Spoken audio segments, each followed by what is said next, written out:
Hello, good vach everyone. Parsha Lech Lecha. Tremendous. You know, it's sort of like it's not really an oxymoron, but it's a curious juxtaposition of saying Lech Lecha. Lech is either a dismissal word or a sending off word. Lecha means to you, which is something that is bringing in. Reb Nosson really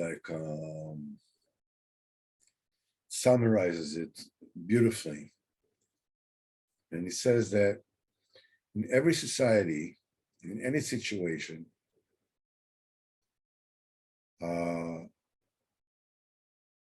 every country and every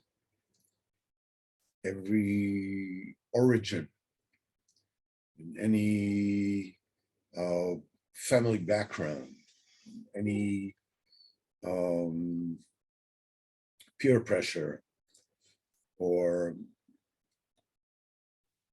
common politically correct opinions, there is a huge amount of confusion and hiding and concealment. Of course, all the countries also have truth in them, all these situations. But just 1 second.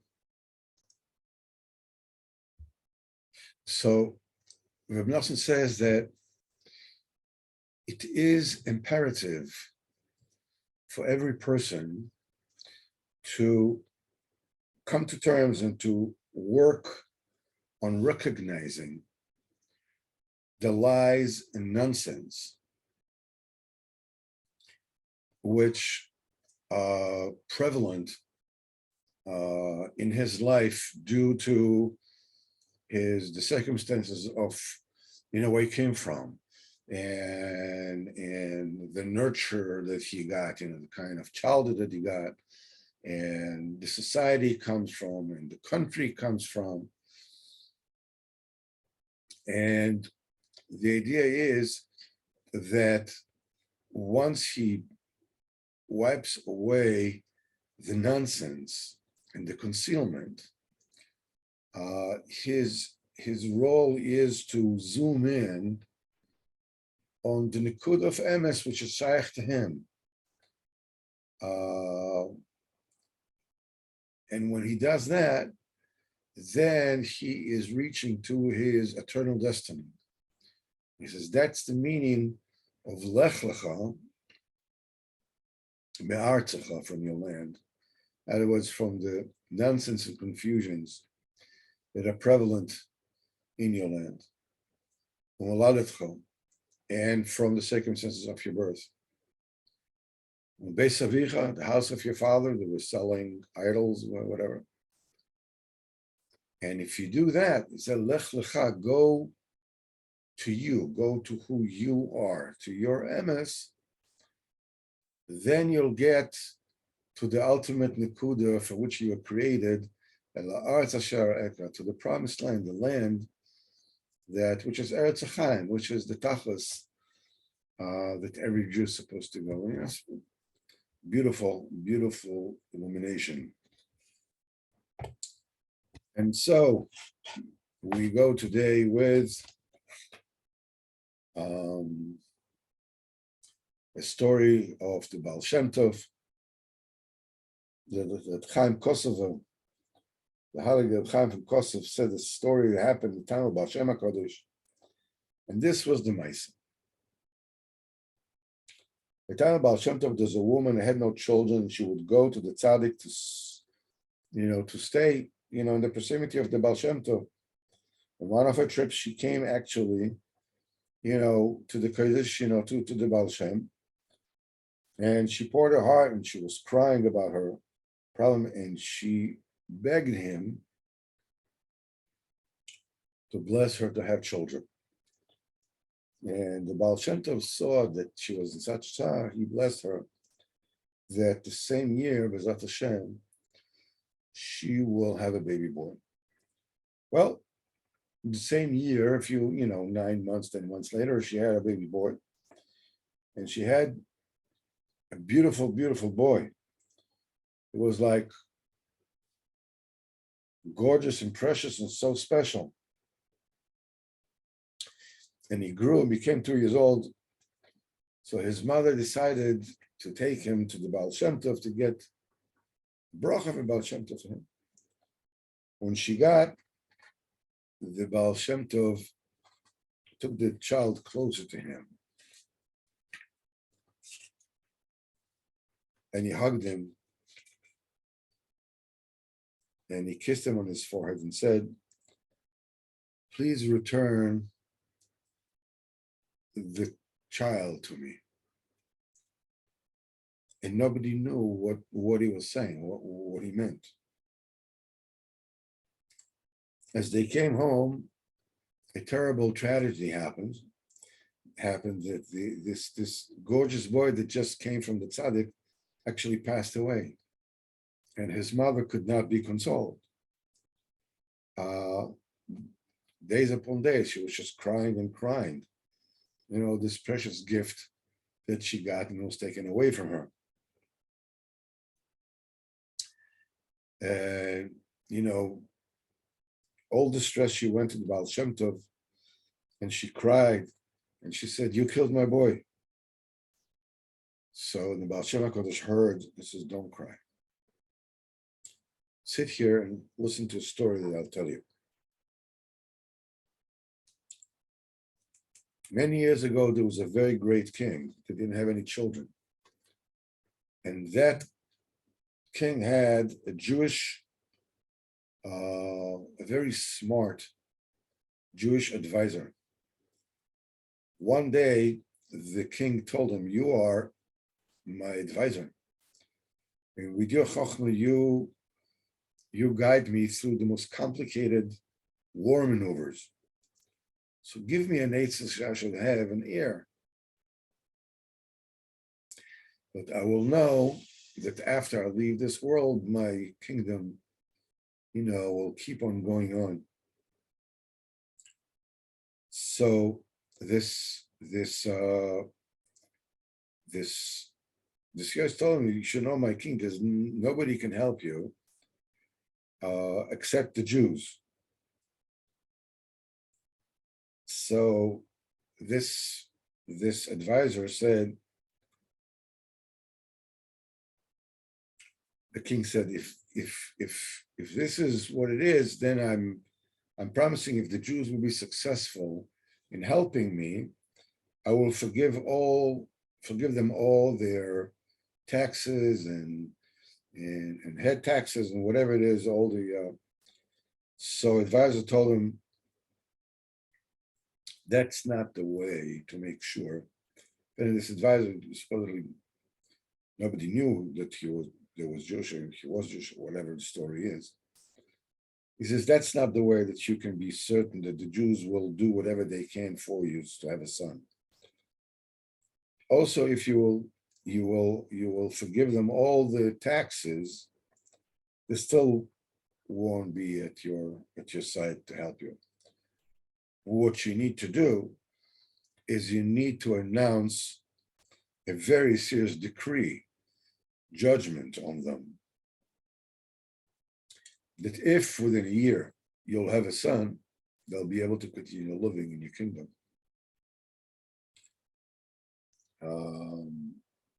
But if you're not helped within 12 months, then you decree upon them an exile, and not a single Jew will be able to stay in your land even for a day. Make such a decree, and you'll see that they will pray and they will daven to their God that you should have a son. So the king listened to his advisor, and he sent messengers to the Jews. If the king does not have a son within a year, out the door they go. When they had this horrible decree, they came to shuls and they davened and they begged before Shem to be saved, and they fasted and they said Tehillim until their prayer was actually accepted. It was a big noise in the Shemaim from their tefillos.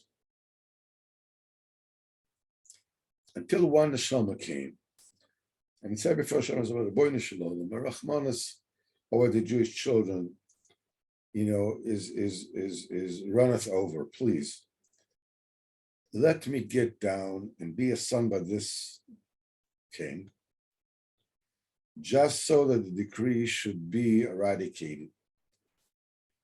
So Hashem heard the appeal of this neshama, and sure enough, that year, the king had a son. And the Jews obviously were tremendously happy. As the child grew, his father started teaching him, Goyshe Chochmas. And the child was incredibly smart, extremely talented. Whatever they taught him, he understood immediately, and he never forgot it. Until once he told his father, you should know, my father, from all these sciences and teachings that I'm learning, I have no hana from this. I have no satisfaction. He says, so when the father saw the wisdom of his son, he says, well, my son, I see that you are a great, chacham, and I'm going to send you to learn by the priest, the archbishop, whatever it is, in town. And I'm sure that learning from him will fill you with satisfaction. So the king ordered the priest to come before him and ordered him to learn with his son. The priest said, obviously, I will gladly do what His Majesty wants, but there's only one request. There are 2 hours a day in which I go up to the Shemaim. And in those hours, I'm sitting closed in my chambers, and nobody can come, nobody can enter my chambers. Anybody that comes to me during those times, is automatically executed. Because this was the gezerah from the king. The king made this kind of gezerah himself. That's why I'm asking you, Your Majesty, that your son will also be included in this decree. Obviously not that he will be executed, but he will be forbidden to come to me during those times. That I meditate and I go up to the Shemaim. So the king that wanted to satisfy his son's request agreed to the request of the priest that even his son will be forbidden to enter the chambers of the priesthood during those hours. Well, the child was blessed with incredible talents and an unbelievable sharp mind. It's a holy neshama that was moist nefesh for all the Jews to live like a goy. After a very short period of time, he understood everything. He got it. He was more proficient in it than the priest itself. So after that, after a period, the prince thought, listen, I am, the most cherished person for my father. Until even 2 hours, my father cannot hold himself from seeing me. And I also know how to learn better than the priest himself. So why shouldn't I take the risk to find out, to see what the priest is actually doing during these 2 hours? What have I got to lose? So the son went and copied the keys to the room of the priest. And one day, during those 2 hours, he came to the opening and opened it. And as he opened the door, he saw an amazing sight. He saw the priest sitting down, wrapped in a tallis and tefillin, and learning Gemara with mefarshim, with tremendous sweetness.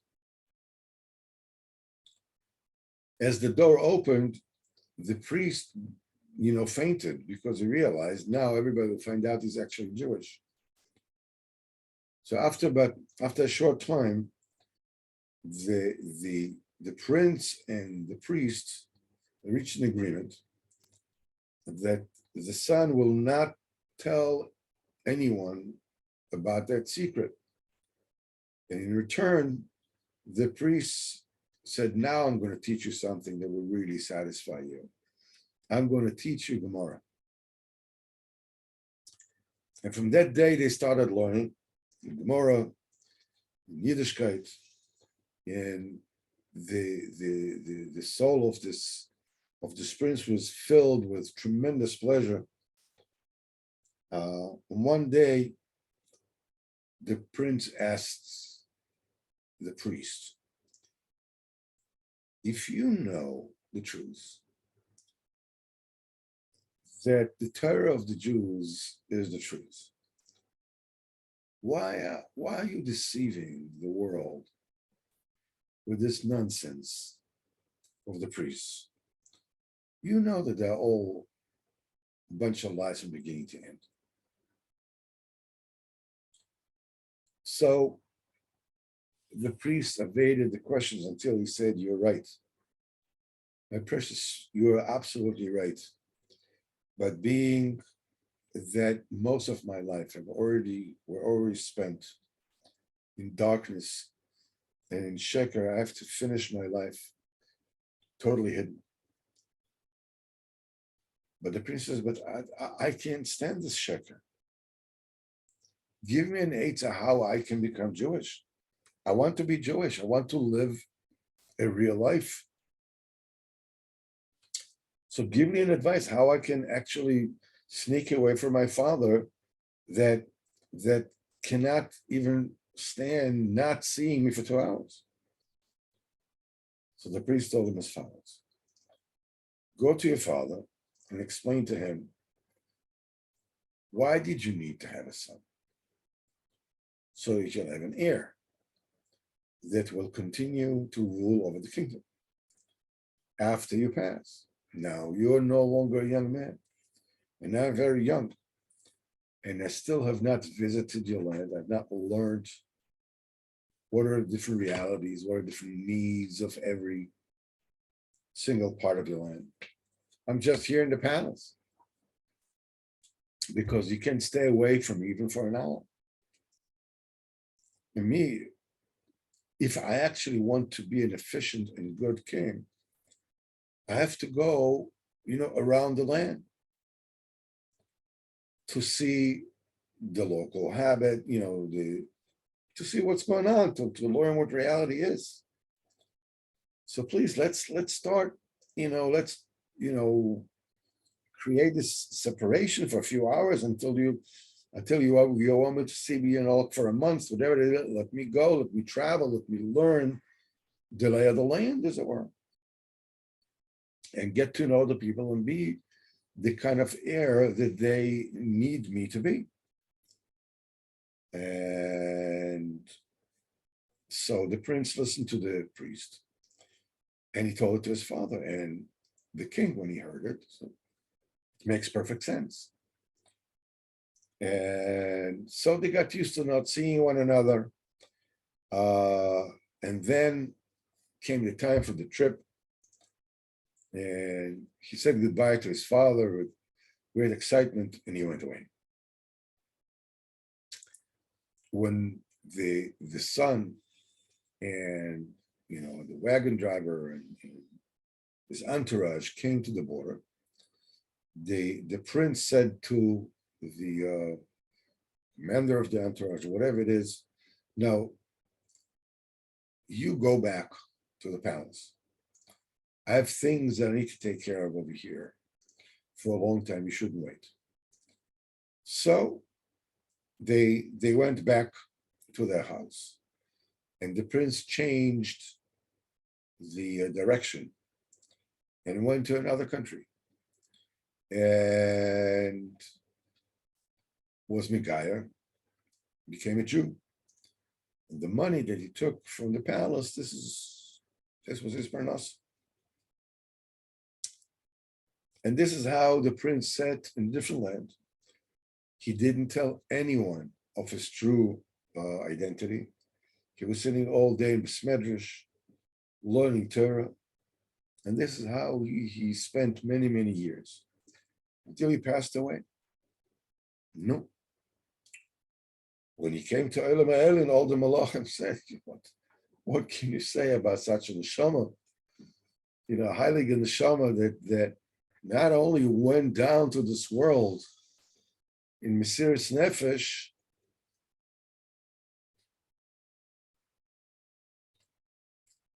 the neshama gave up, royal life and went to live alone as a Jew and learned Torah all its life, saving all the Jews. So, of course, there are always naysayers everywhere. And one Makatu says, this is a neshama that grew up for 2 years, at the bosom of a Goyish mother. That's why before it gets its char, it has to get down to this world to grow on the knees of a Jewish mother. Shem said to his wife, "You cried before me that you had no children, and I promised you a boy. So what do you care that you get this holy neshama to grow on your knees for 2 years? You should be ecstatic that you're zeicher, to feed such a holy neshama for 2 years. This is the biggest zchos you can ever hope for." And that is the story of the Baal Shem HaKadosh. Bezrat Hashem, this week, will be blessed with the zchos of Baal Shem HaKadosh. The second story is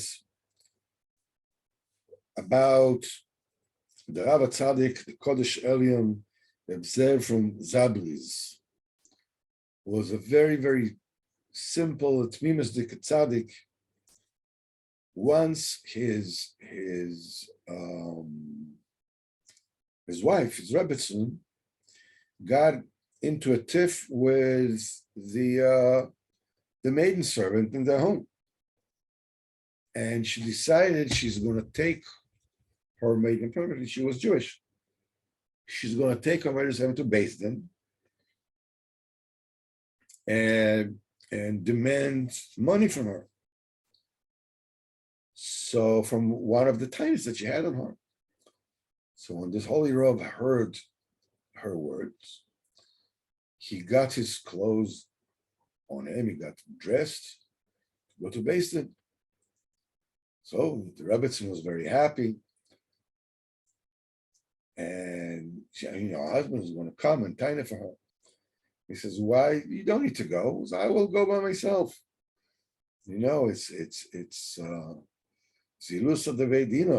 So it's not It's not mechubadik for you to go there. So her husband told her, I'm not going for you. I'm going to time it for the Yisayma, for the maiden servant, was an orphan. For her, I'm going to advocate. Once came to him one of his people, one of the important people who was very close to him, and he was complaining about his shutuf, that he has a taina, big taina with him. And he was certain that the Rebbe will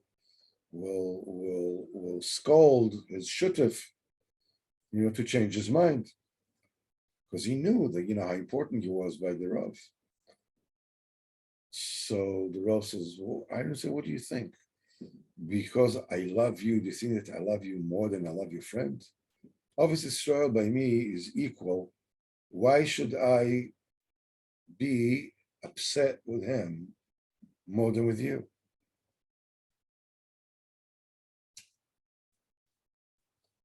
Once he heard about a group of people that were sitting for a few days playing cards.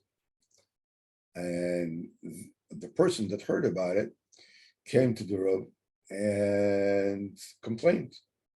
So the Rav was down at Kaf Sichos. He says, these Jews want to serve HaKadosh Baruch Hu all night long. So they wanted to get themselves used to being awake all night. It'll be a habit. B'ezrat Hashem, they will do tshuva shlema. We spoke about the reason with Berditchev, that his aim was to melamed zchus in Am Yisrael. The idea is not to come up with a feasible or a reasonable kaf zchus. The idea is to come up with a kaf zchus no matter what. Today was the Yortzeit of Rachel Imenu. From all the patriarchs and the matriarchs, she's the only one that was buried along the road,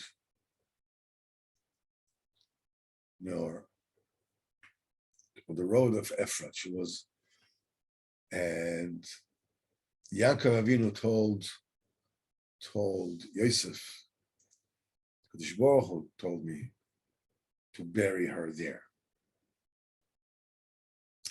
So when her children will be on the road, taken away from Eretz Yisrael, they will pass by her gravesite, and she will see them, and she will cry for them and intercede for them. This connects with what we said, Lech Lecha. Go out, leave that which you know, and start a journey to yourself. Rachel Imenu is the personage, the holy personage that is the patron of all those who are traveling, who are journeying. A tremendous chus, tremendous inyan to ask the chus of Rachel Imenu to be able to get close to HaKadosh Baruch Hu, to get close on this journey. All we need to do is just take a step. When we look into ourselves, when we see who we are, and see how far we are from where we want to be, what we're required to do is to take a step. Take the first step. We will be what we need to be. It doesn't matter where the trip began. It doesn't matter where the journey began. It doesn't matter that we find ourselves during the journey far from where we are supposed to be. The main thing that at the end, Bezrat Hashem, after 120 years, each of us will find himself where he needs to be. Well, Bezrat Hashem, let's take a quick look. Take a look in Sichos Haran. I don't know why it doesn't show me. Hold on.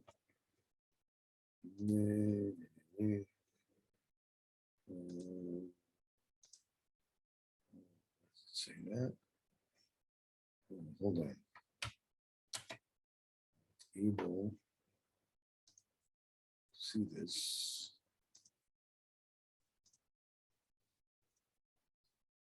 Maybe this is it. Let's try share screen again. I don't know why.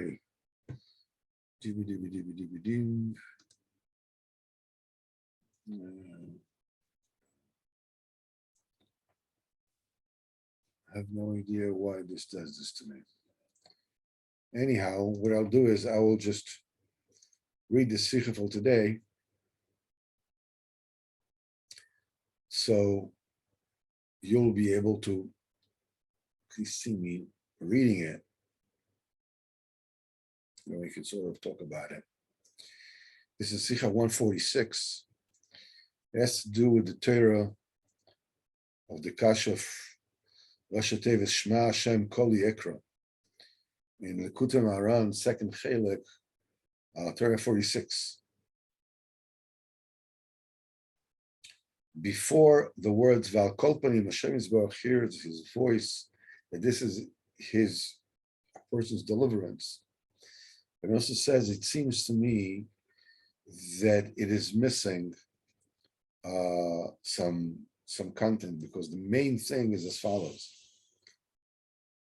The main thing is that Tza'aka, Shema Hashem Koili Ekra, Hashem, listen to my voice, that the crying out in the heart itself is the emunah. This comes that this Torah talks about, the B'no Shalom Hirma was when a person has tremendous bilbul and tremendous confusions in emunah, and he's crying out to his heart, B'no Shalom, I don't know where I am. I don't know where my emunah is. I'm having difficulties with my emunah. He says the fact that he's crying on his heart means that there is a holy spark and a holy nikuda from the emunah K'dosha. If chas v'chalila, that nikuda would not exist, a person wouldn't scream. He wouldn't call out to HaKadosh Baruch Hu, because there's no nikuda from the emunah. So what is actually found is that the crying itself is emunah. I understand that. It's not only that, but it is through the crying that you're zeicha to emunah. The crying is emunah, and the crying brings more emunah. It cultivates the emunah. It brings out the emunah until the point that all the kashas will leave a person. And even if a person is not zeicha, that all the kashas will leave him, nevertheless, crying out to HaKadosh Baruch Hu in and on itself is tremendous. And we added to that, in the last week or two, that if a person is brought to the point that he can't even cry out to HaKadosh Baruch Hu, if a person just lifts his eyes up to HaKadosh Baruch Hu and shuts his brain, just is silent in machshava too, just looking up to Hashem, like, I don't know what to do, I don't know what to ask, I don't know nothing. Just I'm looking to you and I am closing out my mind without thinking one way or another. That in itself is also a great tza'ak, a great cry to HaKadosh Baruch Hu. Bezat Hashem. With this, we will finish our shir tonight. Because Baruch will help us. We have Geula Shlema Bezat Hashem. We had a great deliverance, Baruch Hashem, with these elections, that we will have a government that at least will not persecute, the religious people, and Bezrat Hashem will be zecher to Bias Mashiach Tzidkenu. Bezrat Hashem bemet bekar nowadays. Bezrat Hashem. The next time we will meet, Bezrat Hashem, will be Monday night again, 8 o'clock, when we will learn Sipurey Maisius.